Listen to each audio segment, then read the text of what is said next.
लग्नाची बेडी या मालिकेच्या आजच्या भागामध्ये आपण पाहणार आहोत. मधूने सर्व कुटुंबियांना जेरबंद करून ठेवलेलं आहे. मधूला वाटतंय की ते आता सगळा डाव जिंकलेला आहे, पण तेव्हाच सिंधूने मोठा बॉम्ब फोडलेला आहे. सिंधू मधूच्या समोर जाऊन बसली आहे आणि तिला म्हणते की आता ही बाजी मी जिंकली आहे. तेव्हा मधूला मोठा धक्का बसतोय. मधू म्हणते, तू काय बोलतेस, तुला कळतंय का? माझा निशाणा तुझ्यावर आहे आणि तू कसं काय बाजी जिंकली? तेव्हा सिंधू तिला सांगते की तुला माहीत नाहीये, हा एक सगळ्या माझ्या प्लॅनचा भाग आहे. तू पण माझ्या प्लॅनचा भाग आहेस आणि आता मी केलेल्या प्लॅनप्रमाणे सर्व काही घडत आहे. आणि आत्ता तू एकदम भावनिक होऊन जे काही बोललीस ना, ते सगळं कॅमेऱ्यामध्ये कैद झालेलं आहे. आपल्या सगळ्यांचा लाईव्ह टेलिकास्ट सुरू आहे आणि हे सगळं आय जी साहेब पाहत आहेत. आणि त्यामुळं तू आता स्वतःहून स्वतःचे गुन्हे कबूल केलेले आहेत आणि तू दिलेल्या कबुलीमुळे आता तू स्वतः जेलमध्ये जाणार आहे. मधूला काही कळत नाहीये. मधू म्हणते, कसलं लाईव्ह टेलिकास्ट आणि काय बोलतेस तू? तुला कळतंय का? एखाद्या ताप आलेल्या व्यक्तीसारखं तू बोलतेस. तेव्हा सिंधू म्हणते, आता ताप तर तुला येणार आहे. जरा तू वर बघितलंस ना तर तुझ्या लक्षात येईल की तू काय चूक केलेली आहेस. आणि तेव्हा मधू वर पाहते. मधू वर पाहते तेव्हा तिच्या पायाखालची जमीन मात्र सरकली आहे, कारण वर एक ड्रोन कॅमेरा आहे आणि तो सगळं लाईव्ह टेलिकास्ट करतोय. हे आता मधू आणि मधूच्या जवळ उभारलेला मामा या दोघांच्याही लक्षात आलेलं असतं. आपण भावनिक होऊन आणि रागामध्ये खूप काही बोलून गेलो आहोत आणि आपण नुसतं बोललो नाही, तर आपण आपले गुन्हे देखील कबूल केलेले आहेत, हे आता मधूच्या लक्षात आलेलं असतं. तरी मामाने तिला थांबवण्याचा प्रयत्न केलेला असतो, पण मधू मात्र अजिबात थांबलेली नसते. मधूने भर भर भर आपले सगळे गुन्हे कबूल करून टाकलेले आहेत आणि आता ते लाईव्ह टेलिकास्ट पोलिसांच्या पुढं झालेलं आहे.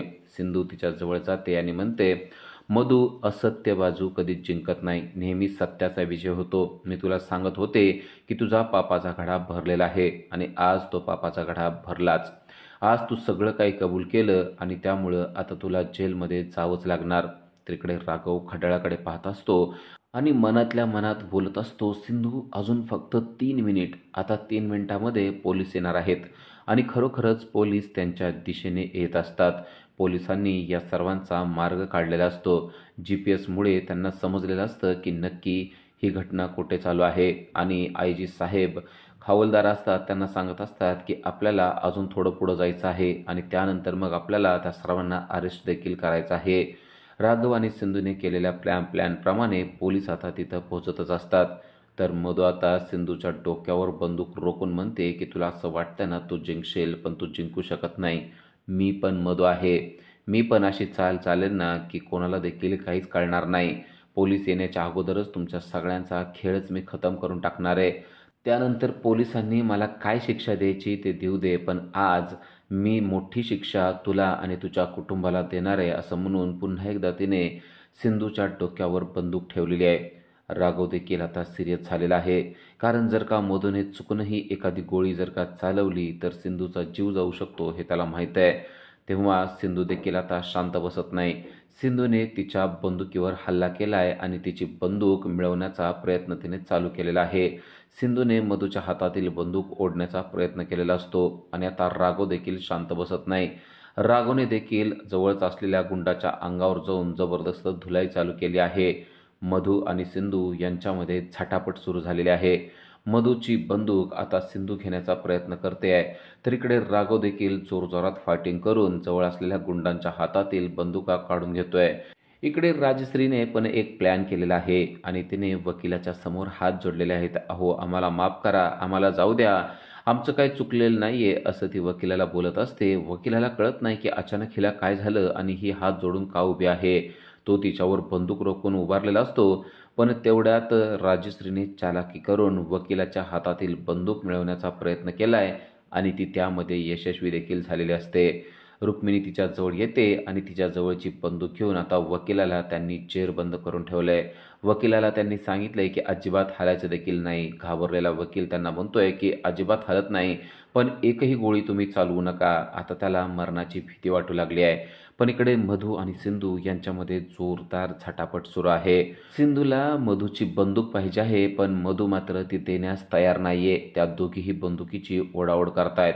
राघव मात्र अतिशय ताकदीनं मधू आणि मामाच्या गुंडांची चांगलीच धुलाई करताना आपल्याला पाहायला मिळतोय आणि तेवढ्यात पोलीस यंत्रणा म्हणजेच पोलीस गाडी आणि सर्वजण तेथे पोहोचलेले आहेत आणि आयजी साहेबांनी स्वतः हातामध्ये बंदूक घेऊन हवेमध्ये गोळीबार केलेला आहे.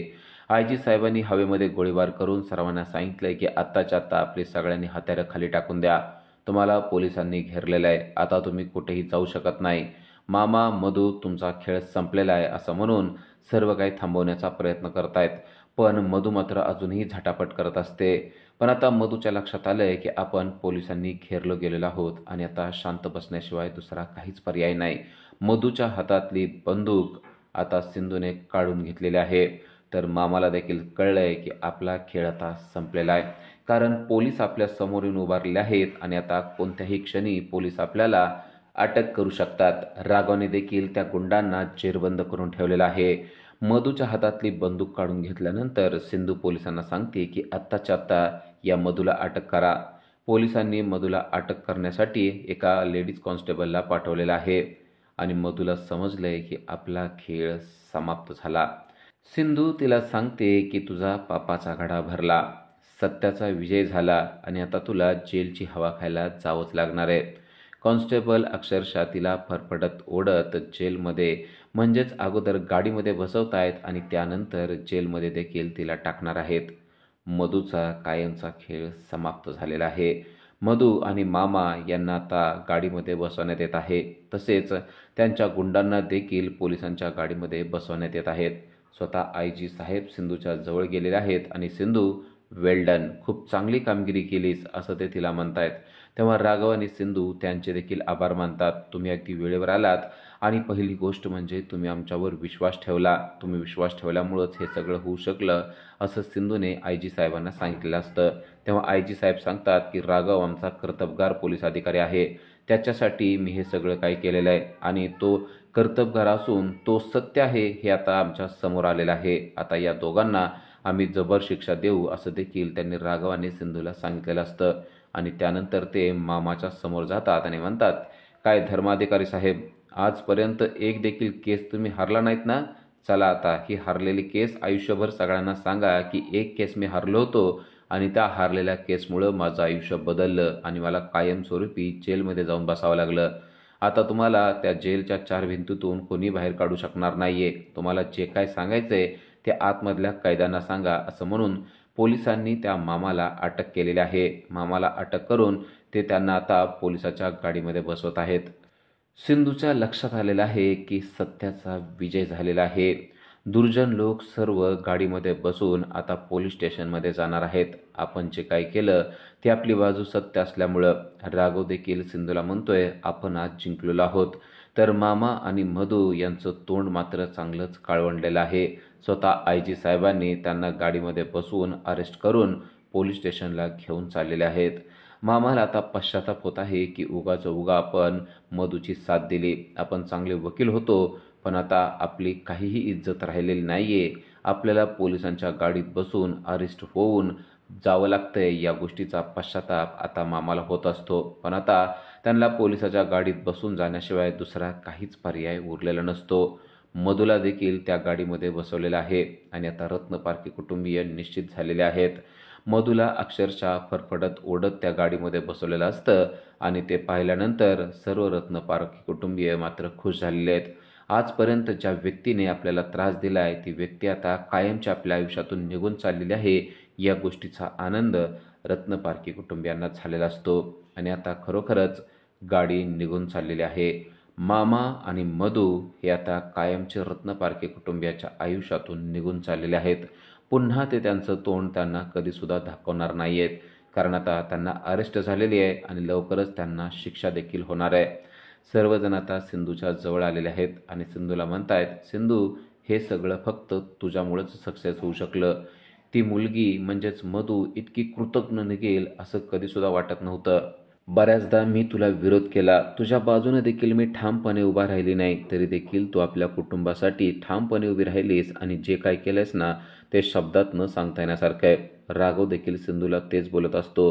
तेव्हा सिंधू म्हणते की आता मी केलं असं कोणी म्हणायचं नाही. आपण केलेलं आहे असं म्हणायचं आणि आपण सर्वांनी आपल्या कुटुंबासाठी केलं आहे असं म्हणायचं. मी एकटीनं काहीच केलेलं नाही आहे. तुम्ही सर्वांनी मला मदत केलेली आहे आणि त्यामुळंच हे सगळं होऊ शकलेलं आहे. अन्यथा मी एकटी काहीच करू शकले नसते, असं ती म्हणते. आता सर्व रत्नपारखी कुटुंबीय घरी आलेले आहेत. राघव आणि सिंधू देखील आतमध्ये येत असतात. तेव्हा त्यांना रुक्मिणी आणि राजश्री थांबवते आणि म्हणते, तुमचं औक्षण केल्याशिवाय मी तुम्हाला आत येऊ देणार नाही. कारण तुम्ही खूप मोठी लढाई जिंकून आलेला आहात. तुमच्यामुळंच आज आपण हा आनंदाचा क्षण पाहत आहोत आणि त्यामुळं तुमच्या दोघांचंही औक्षण करणं गरजेचं आहे. असं म्हणून राजश्री आणि रुक्मिणी त्यांना रस्त्यातच म्हणजेच उंबरातच थांबवतात आणि घरात येण्याच्या अगोदर त्यांचं औक्षण करायचं ठरवतात. रुक्मिणीने ऋतुजाला हाक मारलेली असते आणि औक्षणाचं ताट घेऊन ये असं तिला सांगितलेलं असतं.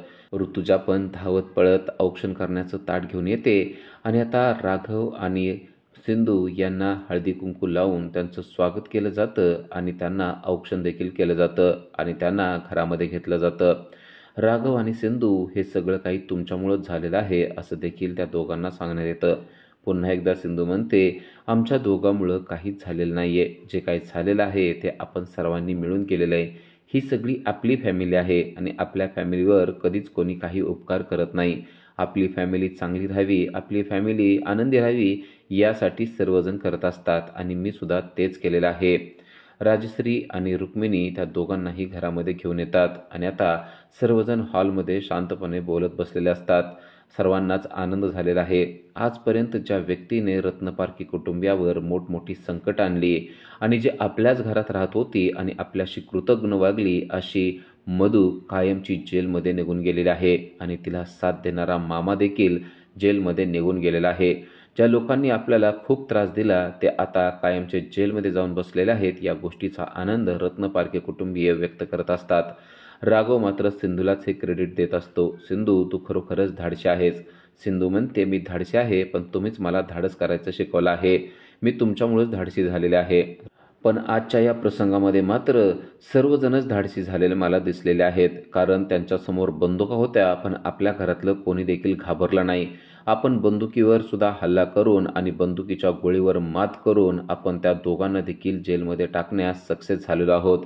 त्या दोघांनाही आता कळलं असेल की जर का फॅमिलीची पॉवर आपल्या पाठीमागं असेल तर आपण काय करू शकतो. तुमची पॉवर माझ्या पाठीमागं होती आणि बाप्पाचे आशीर्वाद होते, त्यामुळंच मी सगळं काही करू शकले आहे असं सिंधूने सर्वांना सांगितलेलं आहे. राघव आणि सर्व कुटुंबीय मात्र सिंधूची स्तुती करत आहेत. सिंधू, तुझ्या धाडसाला मात्र आम्ही सलाम करतो. तू कोणत्याच क्षणाला घाबरली नाहीस आणि उलट तू केलेला प्लॅन सक्सेस झाला. जर का तू प्लॅन केला नसता तर काय झालं असतं काय माहीत. असं म्हणून आता रुक्मिणीने राघव आणि सिंधू यांना जवळ घेतलेलं असतं आणि त्यांना म्हणत असते की आता छान असा सुखाचा संसार करा. आता तुमच्यावर कसलंच संकट येणार नाहीये. खरोखरच रत्नपारखी कुटुंबियामध्ये आता आनंदाचं वातावरण झालेलं असतं आणि तेव्हाच विनू आणि सावी पळत पळत राघव आणि सिंधू यांच्याकडे येतात आणि त्यांना मिठी मारतात आणि म्हणतात, कधीपासून झालं आम्ही तुमची वाट पाहत होतो. एकत्र आलेल्या कुटुंबाचा रेश्माने देखील छान असा एक फोटो देखील घेतलेला असतो. रेश्माने फोटो घेतलेला असतो तर ऋतुजा या सर्वांची दुष्ट काढत असते. खरंच आज आपल्या कुटुंबाला कोणाची दुष्ट लागायला नको असं ती म्हणत असते. राघव आणि सिंधू म्हणतात की बाळांनो, आम्ही आलो ना आता आता काहीच काळजी करायची गरज नाही. तेव्हा ते दोघेही म्हणजे सावी आणि विनू म्हणतात की तुम्ही खूप फायटिंग केली का बाबा. तेव्हा राघव म्हणतो की मी IPS अधिकारी आहे ना, तर माझ्यासाठी या गोष्टी नॉर्मल आहेत. खरी फाईट तर तुझ्या मम्मीनं केलेली आहे. तेव्हा सावी म्हणते, बाबा तुमच्या हाताला तर खूप लागलेलं आहे. तुम्ही गुंडांची खूप धुलाई केली का. राघव म्हणतो, हे ना बाळा, हे लागले पण हे काही जास्त नाही आहे. एका IPS अधिकाऱ्यासाठी एवढी गोष्ट नॉर्मल असते. तेव्हा सावी म्हणते, बाबा खरंच तुम्ही शूर आहात. तर विनू देखील राघवची स्तुती करतोय आणि म्हणतोय, बाबा तुम्ही एका एका गुंडाची चांगली धुलाई केली ना, खरंच तुम्ही एक डॅशिंग IPS अधिकारी आहात. राघव आणि सिंधू विनू आणि सावी यांचं बोलणं ऐकत असतात. ते खूपच छान बोलत असतात आणि एखाद्या मोठ्या माणसासारखं बोलत असतात आणि तेवढ्यात सावीची नजर सिंधूच्या हातावर जाते. सिंधूला खूप लागलेलं असतं. सावी म्हणते, आई अगं तुला किती लागलेलं आहे. तेव्हा विनू म्हणतो की आई मी आता याला मलमपट्टी करतो. तेव्हा रुक्मिणी म्हणते तुम्हाला काय करायचं आहे ते नंतर करा. हे दोघं थकून आलेले आहेत, अगोदर त्यांना फ्रेश होऊ द्या. ते दोघं फ्रेश झाल्यानंतर मग तुम्ही त्यांना मलमपट्टी करा, चहा पाणी नाश्ता करा, तुम्हाला जे वाटतंय ना ते करा. पण अगोदर त्यांना जरा फ्रेश होऊ द्या. आणि त्यानंतर आपल्याला पाहायला मिळतं ते दोघी फ्रेश झाल्यानंतर स्वतः सावीने राघवच्या हाताला मलमपट्टी केलेली आहे. तर विनूने देखील मलम आणलेला आहे आणि तो मलम सिंधूच्या जखमेवर लावत असतो. तेव्हा सिंधू मात्र ओरडत असते. तेव्हा तो हळूच फुंकार मारतो आणि म्हणतो आई अगं लहान मुलांसारखं तू काय ओरडतेस. तेव्हा सिंधू हसायला लागते आणि म्हणते आता तू मोठा झालायस का. तो म्हणतो मी मोठा झालो ना तुझ्यासारखा डॉक्टर होणार आहे. तर तेव्हाच लगेच सावी म्हणते तू डॉक्टर हो आणि मी बाबांसारखी डॅशिंग बाज IPS अधिकारी होणार आहे. त्या दोघांचंही बोलणं ऐकून सर्वांना आनंद होतो आणि सर्वजण म्हणतात हो अरे विनू तू चांगला डॉक्टरच हो आणि सावी तू चांगली IPS अधिकारी हो. तुम्हा दोघांना असं झालेलं आम्हाला पाहायचं आहे. तर ते दोघेही म्हणतात खरंच आम्ही मोठं झाल्यावर तुमच्यासारखे डॉक्टर आणि IPS अधिकारी होणार. कारण तुम्ही आईबाबा म्हणून आम्हाला खूप गर्व वाटतो, आम्हाला खूप छान वाटतं. तुम्ही खूप चांगले आईबाबा आहात. तुम्ही आमची काळजी तर घेताच, त्याचबरोबर आपल्या सगळ्या कुटुंबाची काळजी घेतात. तसंच आम्ही दोघंही एकदम छान असे IPS अधिकारी आणि डॉक्टर होऊन सर्व समाजाची सेवा करणार आणि त्यांना देखील काही होऊ देणार नाही. सावी आणि विनू असे एखाद्या मोठ्या माणसासारखं बोलत असतात. तेव्हा त्यांची स्तुती घरातले सर्वजण करतात आणि म्हणतात नक्कीच तुम्ही चांगले अधिकारी होऊ शकाल आणि तुम्ही डॉक्टर देखील होऊ शकाल. पण आता त्यासाठी चांगला अभ्यास देखील करणं गरजेचं आहे. तेव्हा सावी म्हणते की बाबा मी आजचा माझा सगळा अभ्यास देखील पूर्ण करून टाकलेला आहे. तर विनू देखील म्हणतो मी देखील माझा अभ्यास पूर्ण केलेला आहे. सावी विचारते की बाबा आम्हाला जरा सांगाल का की तुम्ही कशी कशी फाईट केली. राघव म्हणतो आपण सगळं काही बोलूया पण आत्ताच नको. आपण निवांत रात्री गप्पा मारतो ना त्या टायमाला मी तुम्हाला सगळं काही सांगेल. तेव्हा विनू आणि सावी म्हणतात अरे वा आज आम्हाला ना त्या गुंडांची स्टोरी सांगा की कशा प्रकारे तुम्ही धडाकेबाज पद्धतीनं त्या गुंडांना पळवून लावलं, कशा प्रकारे त्यांची चांगलीच धुलाई केली. तेव्हाच रुक्मिणी आणि राजश्री जवळ उभ्या असतात आणि राजश्री सिंधूला म्हणते सिंधू मला तुला काहीतरी महत्त्वाचं बोलायचं आहे, जरा तू बाहेर येशील का. सिंधूला कळत नाही की नक्की यांना काय बोलायचं असेल. सिंधू म्हणते हो लगेच येते. काय महत्त्वाचं, खूप महत्त्वाचं आहे का. तेव्हा राजश्री म्हणते हो खूप महत्त्वाचं आहे म्हणूनच तुला चल म्हणते. आणि राजश्री सिंधूला घेऊन जरा बाहेर जाते. सिंधू म्हणते की सांगा काय बोलायचं आहे तुम्हाला. तेव्हा राजश्री बोलते सिंधू मला ना तुझे खूप खूप आभार मानायचे आहेत. तेव्हा सिंधू म्हणते असलं काय बोलताय तुम्ही आणि माझ्या आभार मानण्याची गरज काय आहे. तेव्हा राजश्री म्हणते की खरंच तुझे आभार मानलेच पाहिजेत.